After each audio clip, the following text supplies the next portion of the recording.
Si esto fuera, digamos, una especie de clasificación de equipos de fútbol o clasificación de países en el mundial, los países de América Latina en desarrollo sostenible, ni Champions League, ni Europa League, casi la B, segunda división. Es un poco deprimente si ver estas clasificaciones porque siempre ganan los mismos. Suecia, Noruega están ahí arriba. Mi querida España siempre está ahí casi por caer a segunda división. ¿Para qué toda esta clasificación aquí? Porque quiero llamar la atención con un asunto y es este.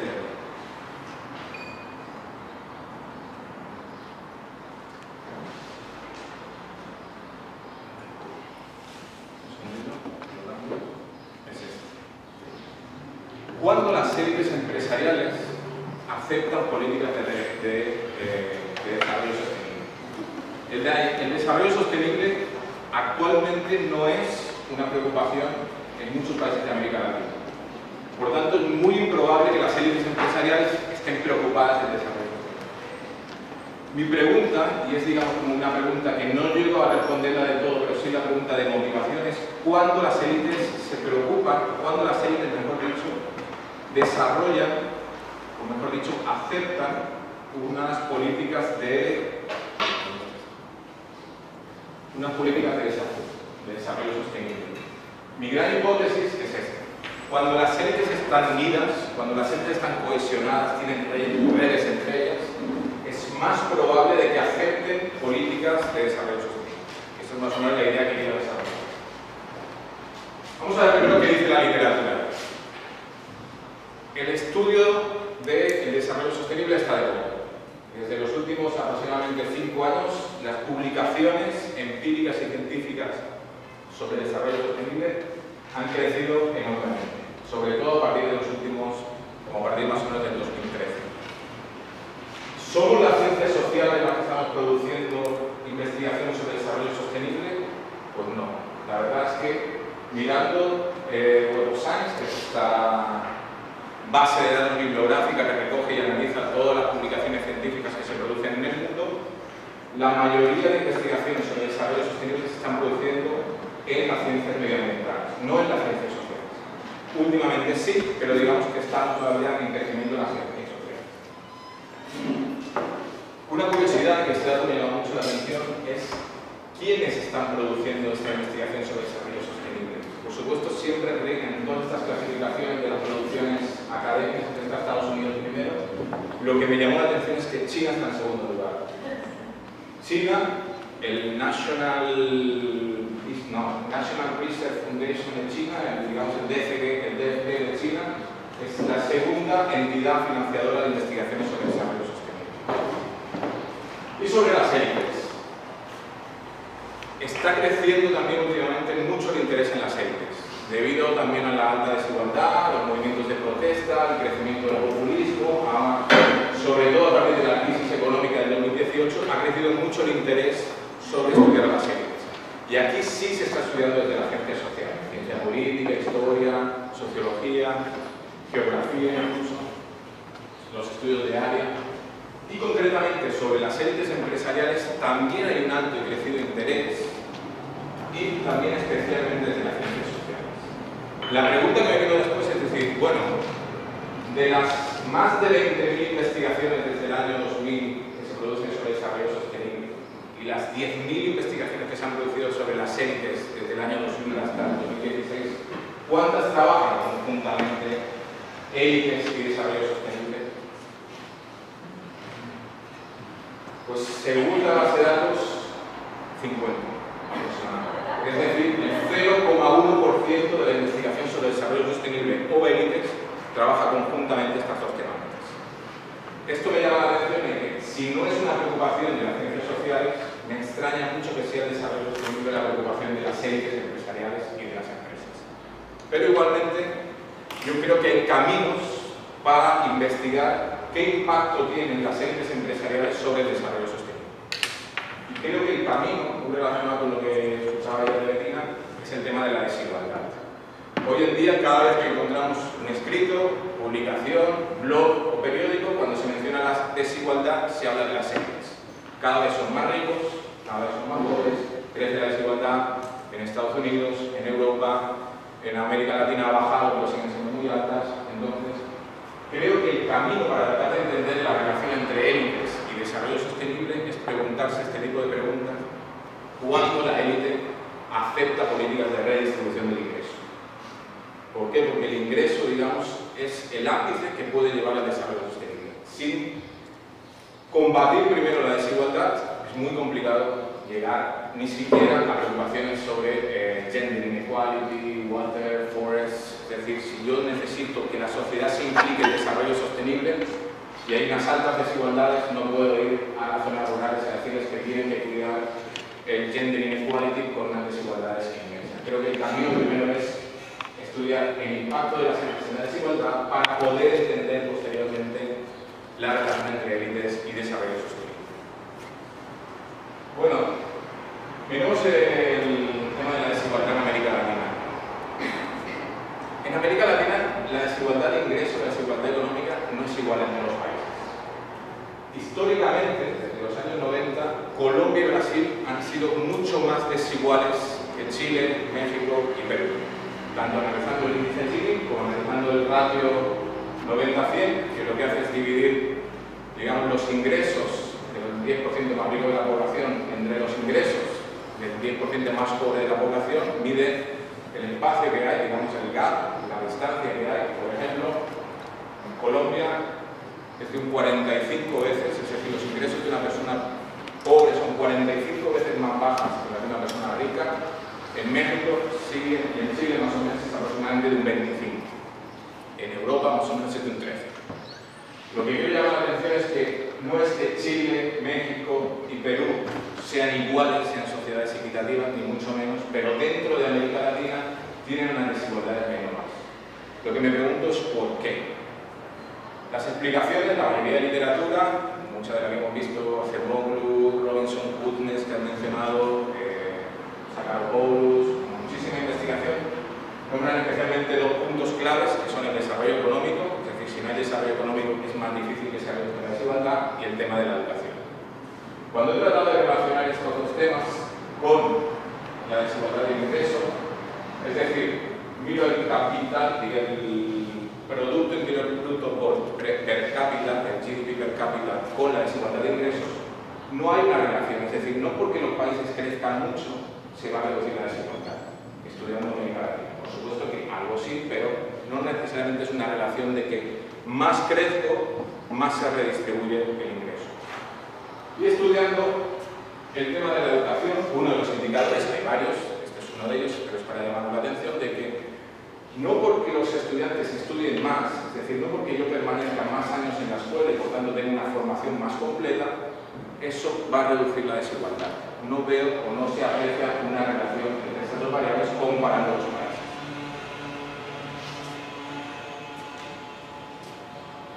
Mi contribución, mi idea, es tratar de entender o tratar de explicar por qué algunos países son más desiguales que otros en América Latina, pero desde la perspectiva de las élites, concretamente de las redes empresariales de las élites.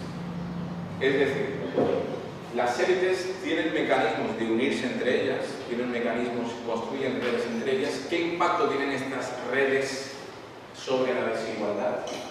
Yo creo que tienen un cierto impacto, primero de todo, porque las redes que tejen las élites implican a las personas más ricas y a las empresas con más poder.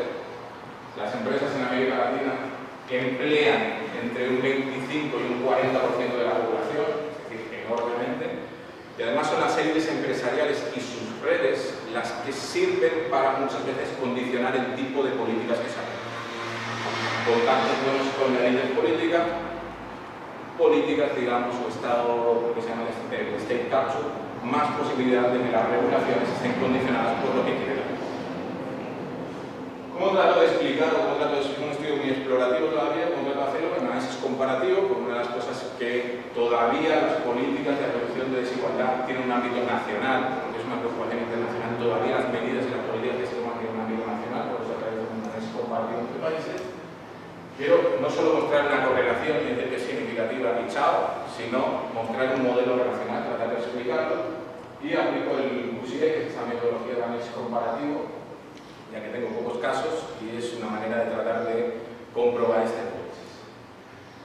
¿Cómo mido las redes de las élites empresariales?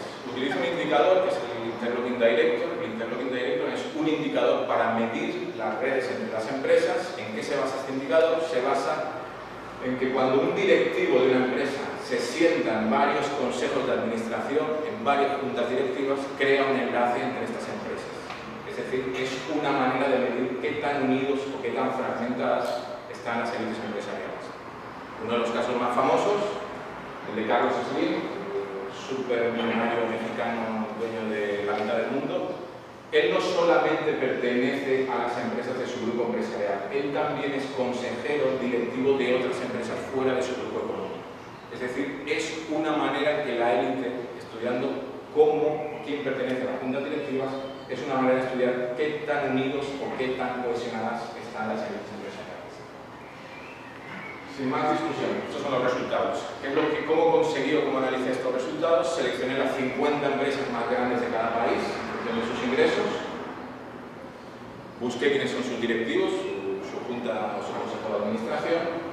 Identifiqué quiénes pertenecen a varias empresas, y estos que pertenecen a varias empresas es una manera de estudiar y de construir esta red, que lo que me está señalando es que la élite empresarial, especialmente y sobre todo en México, en Chile también y hasta cierto punto en Perú, son unas élites empresariales más cohesionadas, más unidas. Más cohesionadas, más unidas porque no solamente hay relaciones dentro de los grupos económicos, sino entre los grupos económicos. En Perú y Colombia son élites mucho más fragmentadas. Las élites empresariales entre sí no tienen tantas conexiones.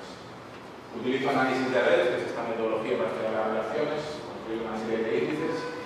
Esto es lo que pasa cuando cruzo los datos de desigualdad de ingresos con los resultados de la cohesión de las élites empresariales. Es solamente una visualización, no es ninguna correlación ni nada estadístico, porque tengo 5 casos, aquí no puedo aplicar nada estadístico, tengo 5 casos, simplemente es una manera para visualizar. ¿Qué es lo que me dicen los datos cuando los cruzo? Cuando cruzo desigualdad y cohesión de las élites empresariales. Que cuanto más cohesionadas están las élites empresariales, menos desigual es el país, sorprendentemente. Utilizando el indicador este del ratio 90-50, utilizando el Gini, no solamente de un año, sino de los últimos 10 años, para tener unos datos más estructurales, más unida está la élite empresarial, menos desigualdad del ingreso encuentra.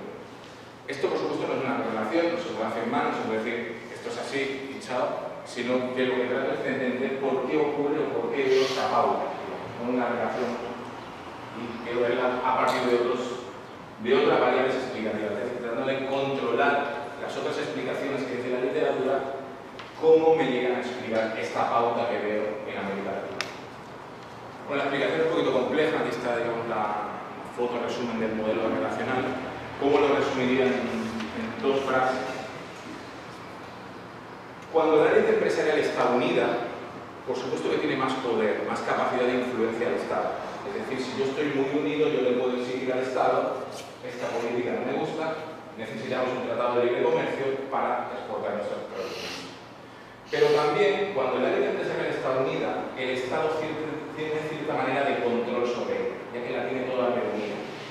Cuando el Estado es capaz de negociar con una pequeña parte de la élite empresarial, como esta élite empresarial está muy concentrada, muy unida, estos acuerdos son más capaces de ser aceptados por el colectivo. Es decir, cuando la presidenta Bachelet, por ejemplo, negocia con la élite empresarial, no negocia con todos ellos en una super reunión en la Casa de la Moneda, sino que se reúne con los principales grupos empresariales, con ellos llega a un acuerdo, y son esos grupos empresariales, debido a la alta cohesión de las élites en Chile, que es más capaz de que la élite empresarial acepte este tipo de política. Por supuesto, siempre exigiendo al mercado. La otra condición que debe ocurrir, aparte de la cohesión de las élites empresariales, es que cualquier política destinada a la redistribución del ingreso nunca tiene que afectar la principal fuente de ingresos de las élites empresariales.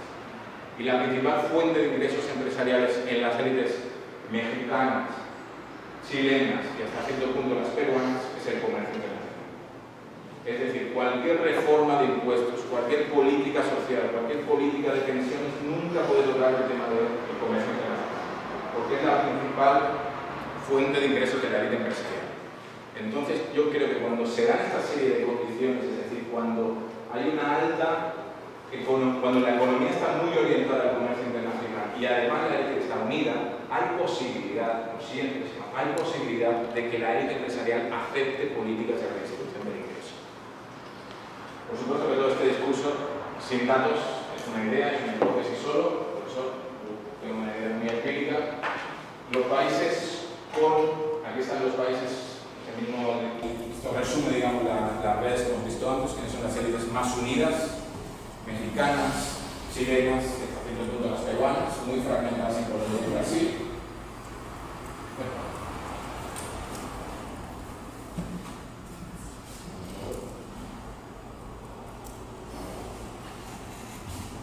¿Cuáles son los países con mayor apertura comercial, midiendo tanto las exportaciones como los tratados de libre comercio? Otra vez, México, Chile y hasta cierto punto Perú. Mucho más concentrados, mucho más dependientes del mercado interior, Brasil y Colombia. Colombia está cambiando ahora, pero todavía está muy dependiente del mercado interior. ¿Cuáles de estos países tienen una protección social? Es una manera de medir, digamos, el tipo de reglas o el tipo de políticas redistributivas. Otra vez, México, Chile y hasta cierto punto Perú. Es decir, son países, tomando este indicador, que son varios indicadores que utiliza el Banco Mundial, para medir qué cobertura hay de asistencia social, qué cobertura hay de protección social a la población. Por supuesto que si los comparamos estos datos con los de Europa, América Latina aparece aquí abajo, pero hay unas diferencias otra vez en América Latina y hay una mayor protección social, es decir, hay políticas sociales más, digamos, abarcan más porcentaje de la población en México, Chile y hasta cierto punto Perú. Aquí tenemos los mismos datos resumidos. Aquí no me da tiempo mucho a explicar ese análisis del IPUSIE, de la metodología, pero muestra esta vez esta obra. Élites cohesionadas, élites empresariales cohesionadas, unidas, comercio internacional y crecimiento económico es condiciones previas que deben existir para que haya posibilidad de redistribución de ingresos. Esto no significa que la élite empresarial se ponga a repartir dinero, cheques, regalos y a decir, no, somos tan buenos que empezamos a hacer políticas sociales nosotros mismos. No, es siempre el Estado el que toma la batuta, pero el Estado, cuando negocia con la élite empresarial, lo puede hacer de una manera más efectiva si la élite está cohesionada. Si la élite está más fragmentada, de aquí me gusta poner el ejemplo de Colombia. Colombia el año pasado aprobó su tratado, su acuerdo de paz. El acuerdo de paz de Colombia no era simplemente el fin de la guerra, era una cantidad de políticas sociales inmensas, de redistribución de la tierra, de inversión en educación, de inversión en políticas sociales. Santos negoció con la élite empresarial, sí. Negoció con toda la élite empresarial, no pudo. ¿Por qué? Porque la élite empresarial no está unida. Tienen ciertas asociaciones empresariales en Colombia, pero tienen un grado de fortaleza muy bajo. La élite empresarial, y lo has mencionado tú de partida, la élite empresarial colombiana, la superélite, la gran élite, la rica, hace lo que le da la gana. Hace lo que le da la gana y además no está unida. Al no estar unida es más complicado que ellos puedan negociar colectivamente con el Estado. Al no poder negociar colectivamente con el Estado, cada élite empresarial toma su mano. La élite empresarial agraria en Colombia se opuso al acuerdo de paz. No es que simplemente diga, no me gusta, sino que financió a todos los que dijeron que no. Y creó un conflicto, sobre todo internamente, para que ese tipo de políticas sociales incluidas en el acuerdo de paz no se pudieran desarrollar, no se quisiera frenar o bloquear. Mira, cualquiera puede pensar y decir, bueno, porque has seleccionado estos 5 países, si hubieras seleccionado otro país, se te desmonta todo el dibujito. Bueno, estos son los datos que yo tengo. ¿Por qué estos países? ¿Por qué no otros? Porque estos son los datos que he recolectado a lo largo de mi carrera sobre las élites empresariales en Europa, en Norteamérica, en Australia y en Japón. Y cuando los cruzo, la cohesión de la élite con la desigualdad de ingresos, vuelvo a ver esta pauta, no siempre por la pauta, pero vuelvo a ver esta pauta, que los países con mayor cohesión de la élite son los países que grado de desigualdad. Utilizando el índice Gini o utilizando el índice de la desigualdad de ingreso, midiendo el espacio que hay entre los más ricos y los más pobres. ¿Ocurre siempre esta pauta alrededor del mundo? No, por supuesto hay excepciones. Por ejemplo, Japón. Japón es un país con unas desigualdades medianamente bajas, con una élite muy fragmentada. Lo que pasa es que Japón es un caso especial porque tiene unas leyes que limitan los ingresos, limitan los salarios. En Japón, yo, empresario, no me puedo poner el salario que me da la gana. Está limitado mucho por el Estado, por las leyes. El estado de bienestar en Japón es muy bajo, no hay mucha política social. Lo que hay es unas leyes que limitan los salarios y es eso lo que provoca una baja desigualdad. Pero bueno, Japón es una excepción, pero bueno, vale esta pauta: a más cohesión de la vida empresarial, menos desigualdad. Como conclusiones, ¿qué tiene que ver esto con el desarrollo sostenible? Bueno, yo creo que hay dos cosas importantes, y es que antes del desarrollo sostenible está la desigualdad, y deben ocurrir una serie de precondiciones para que la élite empresarial acepte las metas del desarrollo sostenible. La élite empresarial puede aceptar las metas del desarrollo sostenible, según mi punto de vista, mucho a descubrir y mucho por trabajo, cuando la élite está unida. Porque cuando la élite está unida, la élite empresarial, incluso con la élite política, hay más capacidad de desarrollar una especie de proyecto de país. Este proyecto de país puede dirigirse al desarrollo sostenible. Ahora no están ninguna de las condiciones en América Latina. En algunos países hay cohesión de las élites, hay comercio internacional, pero todavía no se dan todas ellas. Otras condiciones, desde mi punto de vista, y en esas me gustaría seguir trabajando, que deben darse para que la élite empresarial acepte políticas de desarrollo sostenible, que es una, el tema de impuestos, y hay que cambiar el tema de impuestos, no lo hemos visto hasta el momento, y otro es la política industrial. Creo que América Latina, el tren de la innovación, el tren del I+D, investigación y desarrollo, ya lo perdió. Ese tren ya pasó y saltó, digamos, a Asia.